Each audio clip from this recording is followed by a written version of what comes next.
Good morning, students. Welcome you all once again into the online classes on the behalf of Chandra Public School.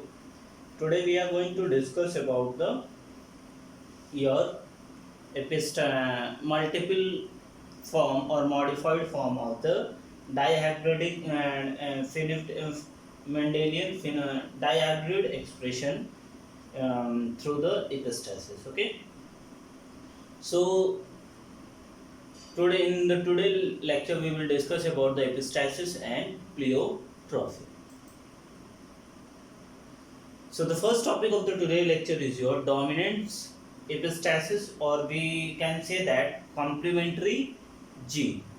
Okay, or the first one is your dominance epistasis. So when the dominance epistasis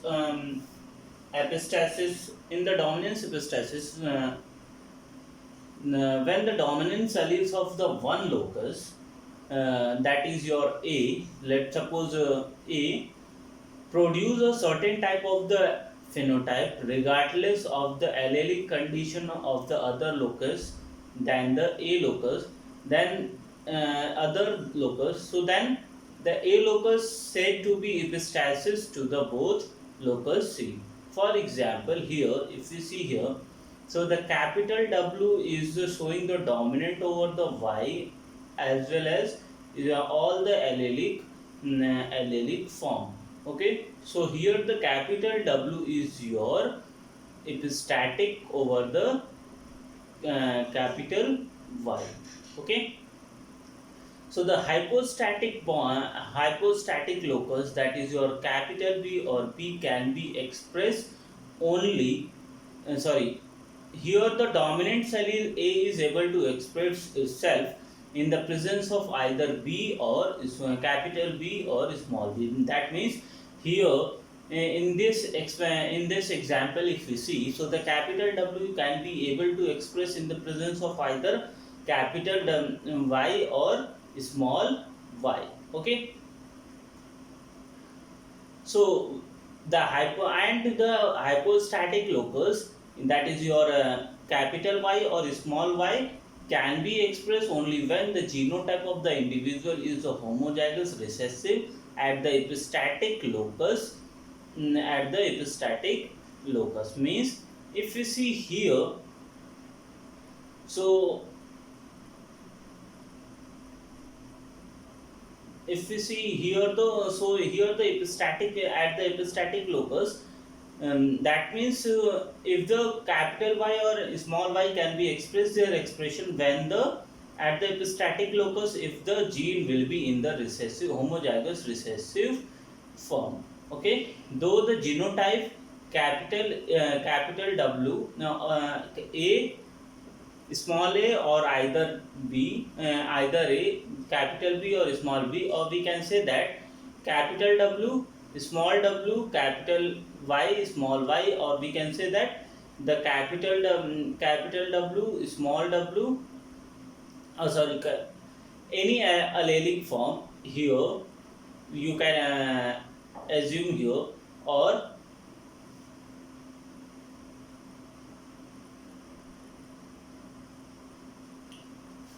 your allelic form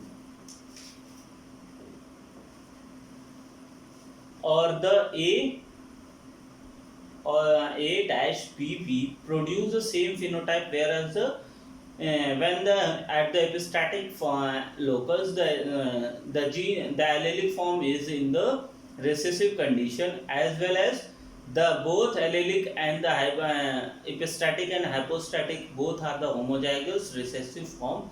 So they produce the two additional phenotype. For example, fruit color in the cucurbit pepo. So when the two individuals of the cucurbit plant are crossed together, so let's suppose one variety is white and another is green. So when they both are crossed together, so they form the gamete. Here the gamete will be formed, that is your capital W, capital Y, and here the small w, small I. So the F1 hybrid, F1 will produce F1 all the generation in the F1 all the individual into the F1 generation would be hybrid white. That means capital W, small w, capital Y, small y. And after this, and when we are doing the selfing of the F1 individual, so each individual produce the 4 male gamete and 4 female gamete. Okay, when they cross together, so they produce 3 type of the phenotype like white, yellow and green. Okay, so where the capital W is present at the epistatic position locus, if the capital W is present is a W is present at the dominant form, so they produce the white color uh, individual, they give the white color phenotype of the individual. But if the epistatic at the epistatic locus the gene alleles are present into the recessive form, so they give the another so they give another, and the epistatic and the hypostatic genes are present in the dominant form, so they produce the 3 different one more different color, that is your yellow. Okay, so if you see here, so in all these 3 individuals, the epistatic at the epistatic locus the genes were into the recessive form, and the hypostatic locus the gene is present either both or single, they are in the dominant position, so they express the another effect. And here if you see, so both epistatic and hypostatic position, if you see, so the both gene are into the homozygous recessive form, so they produce the parental phenotype. Okay, so the in summary we can say that in summary we can say that the space or the cucurbit pepo, there are the 3 type of the fruit color, yellow, green and white. Here where the white color is the dominant over the color, while yellow is the dominant over the gene, means the white is dominant over the both green and white, yellow and white, green, but the yellow is the dominant over the green. Okay, so yellow color is formed only when the dominant epistatic gene is represented by its recessive alleles, that is your small w, and when the hypostatic gene is also recessive, so the color of the fruit will be green. Okay, next one is your recessive epistasis. So in this, if the recessive genotype of one locus, that is your small a, suppress the expression of allele at the B locus, so the B locus is said to be existed, or we can say that if the recessive genotype of the one locus, that is your small a suppress the expression of the allele at the B locus, then the locus is said to be exist recessive epistasis over the B locus. Okay, or we can say that when the 2 pair of the non-allelic gene interact such a way that the one pair need to be the presence of other, means if they here the capital small a need to be the expression of the capital A need to be the expression of the capital B also, so that type of the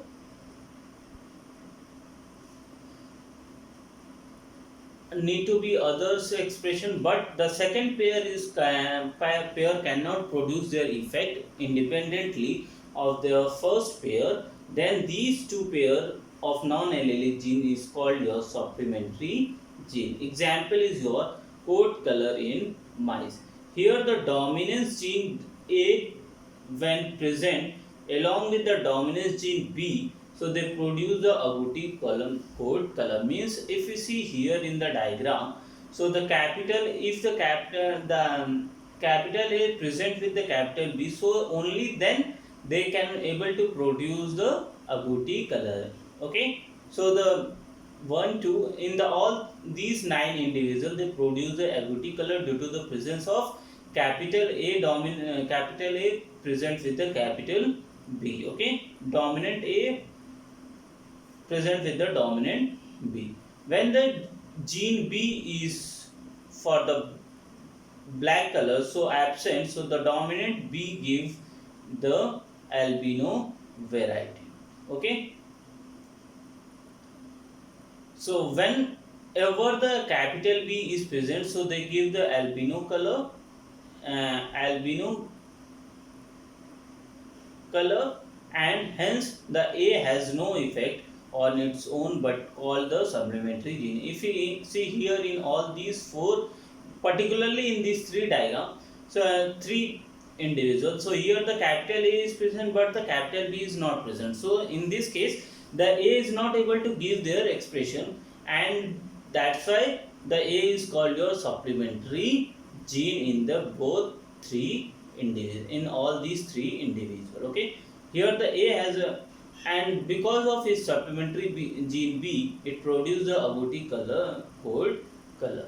Okay, and where the capital B is present, so they produce, and the epistatic gene and the small dominant A gene is not present, so they produce the backing color. So the resultant of the F2 generation, the phenotypic effect is the 9 agouti, 3 black, and 4 albino. So the phenotypic ratio of the dihybrid cross of the Mendel change modified into the 9:3:4. Okay. Next one is your duplicate recessive gene, or we can say that the complementary gene. So when the both dominant allele present together, they complement to each other and they produce a specific phenotype. Means when the both dominant genes are present together, so they complement with each other and they give the specific phenotype. For example, if any one of them are the homozygous recessive, then they produce the identical phenotype. Okay, so the example of the complementary gene is your flower color of Lithyrus odoratus. Here the presence of the two dominant alleles, capital P and capital C, together give the purple flower. Means if the capital P and capital C both are present into the individual, so they give the purple color phenotype. Okay, but so the genotype of the purple flower would, there is a possibility capital P, capital P, capital C, capital C, capital P, capital P, capital C, small c, capital P, small p, capital C, small c, capital P, small p, capital C, capital C. So there is a 4 genotypic combination there is a probability which get into the individual. Okay, so absence of either or both dominant alleles P or P and C produce a white color flower. Okay, if in the both anyone is absent, so they produce a white color flower. So that the genotype of the white flower would be capital P, capital T, capital P, capital P, small c, capital P, small small c, and means small p, capital C. Here the possibility of the genotype of an individual into the F2 generation of a white color flower. Okay, so this show that the presence of the both gene is required into the complementary gene in the dominant form. If they are not present, anyone is not present into the dominant form, so they do not show their effect. While into the supplementary gene, both are present, so they give the new they give their new combination of the effect. But if anyone is not present, so they are the second one. If the first one is not present and second one is present, so they are giving, that gene is giving their effect. But here, if anyone is not presenting, so the expression of the in both are not able to come. Okay, so here the modified form of the dihybrid ratio of Mendel's modified into the 9:7, where the 9 purple individual we are able to form into the F2 generation, and 7 individual we are able to get into the F2 generation, that would be white. Next one is your duplicate gene with the cumulative effect. Here the both dominant condition, that is your homozygous or heterozygous, are either at the either locus produce the same phenotype, and the F2 ratio become the 9:6:1. Okay, means here the both dominant conditions should be present. Either in homozygous or heterozygous, so they produce a phenotypic effect. Example is, and the F2 dihybrid ratio of F2 generation would convert of a Mendelian is modified into the 9:6:1. Example is your fruit shape in squash. Next one is your duplicate dominant gene, in which give the phenotypic ratio of the F2 generation 15:1, where the 2 or 1 independent allele which usually found on the different chromosome produce the same phenotype without the cumulative effect and the F2 ratio. And so the dihybrid dihybrid ratio, phenotypic ratio of the F2 generation would modify into the 15:1. Example is your fruit shape of spread pulse.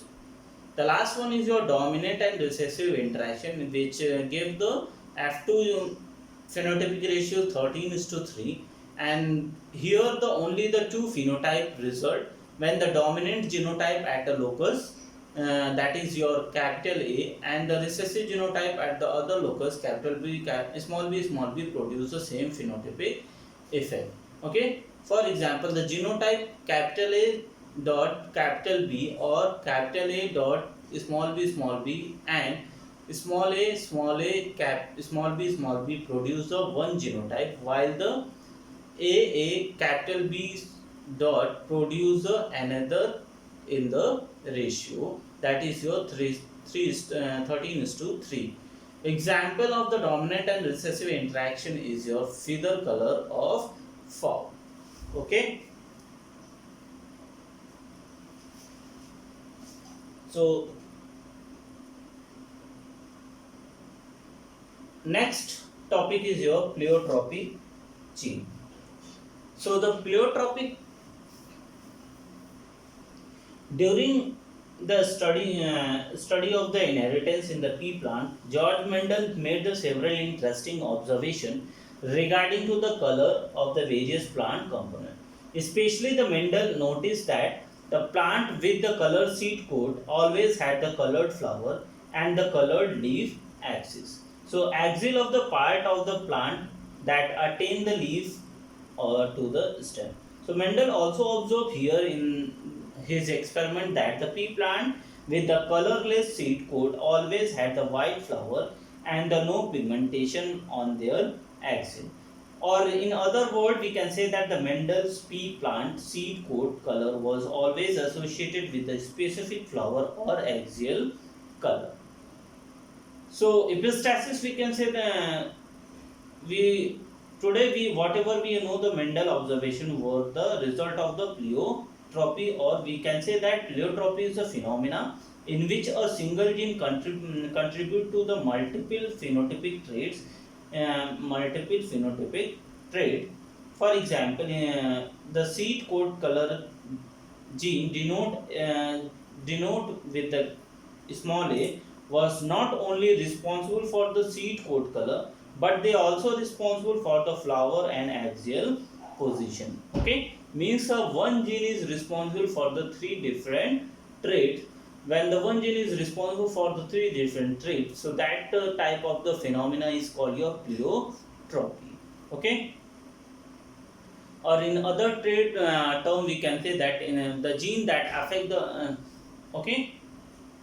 So the term pleiotropy is derived from the Greek word, that is your pleio, which means many, and tropic means affected. So the gene which is takes participation in the phenomena of the pleiotropy and that affect the multiple or apparent unrelated phenotype is called your pleiotropic gene. The pleiotropy should not be confused with the polygenic trait because in the polygenic trait which multiple gene cover to the result of the single phenotype means in the polygenic and there is a major differences into the polygenic and pleiotropic. In the pleiotropic, one gene is control the numbers of the characters. Okay, more than one character. Where the more than in the polygenic traits, the numbers of the genes, multiple genes coverage the result of the single phenotype. Okay. So the pleiotropic examples of the pleiotropic is wing mutation in Drosophila is one of the best example in which the vestigial gene play a critical role into the wing development. In fact, if these flies are homozygous for the recessive form of the vestigial gene, that is your small g, so they will develop a short wing and they will not be able to fly as the direct result. So along with the resulting with the the gene small v and small g gene is also the pleiotropic. Independently, the gene changes the number of egg strings in the flying ovary, alter the position of the bristle of the fly scutellum, and decrease the length of the fly birds. That means the gene is not only the responsible for the development of the wing, it also control indirectly they control the gene change the number of egg strings in the flying ovary and another thing is they also alter the position of the bristle on the fly scutellum and the last effect what he did this gene decrease the length of the fly life. Okay, so one gene is responsible for the again we see that the one gene is responsible for the multiple of the genes. Okay, another one is your inheritance of yellow color in mice is in the gene may be the lethal or homozygous dominant condition. Okay, as we is it shown here. Okay, the next one is your pleiotropic gene in the human being. So there is a three examples of the pleiotropic gene in human, that is your Marfan syndrome, phenylketonuria and sickle cell anemia. Okay, now let's talk about the sickle cell anemia. The sickle cell anemia is caused by the pleiotropic gene with the lethal effect of homozygous recessive condition. Okay, so what is happening when the pleiotropic gene is lethal in the when the genes are homozygous recessive condition, and in this in the sickle cell anemia the gene cause the production of the abnormal hemoglobin. Okay, abnormal hemoglobin which these due to the production of the abnormal hemoglobin it's changed the shape of the RBC, and when the shape of the RBC change, so they appear like a sickle cell. So when the shape of the RBC is changed, so they lower the amount of oxygen carried by them, means the carrying capacity of the oxygen become lower, which lead the anemia. That means they cause the heart or kidney failure. Okay, so in this if you see here in this, so the homozygous recessive individual die early in the life while the heterozygous individuals survive but they show the mild anemia and are highly resistant to the malaria. Okay, so if you see here in the cross, so in the cross, so here the sickle cell,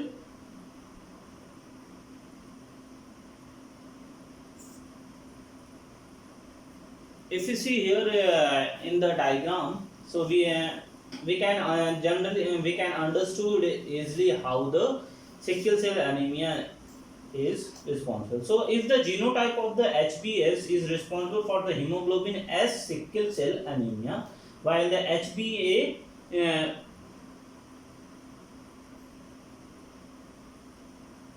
while the here the HbA is a normal hemoglobin. So when the phenotype of the sickle cell carrier, though two homozygous, two sickle cell carrier individual cross together, in which one will be heterozygous, both are the heterozygous. For example, they carry the one gene, one alleles of HbA and another gene will be HbS. So when they cross together, so we are able to find the three type of the phenotypic effect. Like into the F1 generation, we are able to find 25% of the so a cross between the normal and heterozygous individual produces a 50% normal and 50% heterozygous offspring. And whenever the cross between the heterozygous male and the heterozygous female result the 25% of the offspring is the normal and 50% are the carrier and the 25% are the homozygous recessive. So the both homozygous recessive individuals do not survive at the and die early in the life, means these individuals not able to survive and they die early in the life, while the 25% are the homozygous normal and 50% are the heterozygous carrier. Okay, so we get the usual ratio 1 is to 2 is to so we get the unusual ratio 1 is to 2 carrier, and the unusual ratio of the living offspring help to identify the presence of the lethal gene. Okay, one thing here we have to be noted that into the homozygous recessive individual die early in the life, while the heterozygous whatever the carrier we are getting, they show the mild anemia and they are highly resistant to the malaria. Okay. This is all about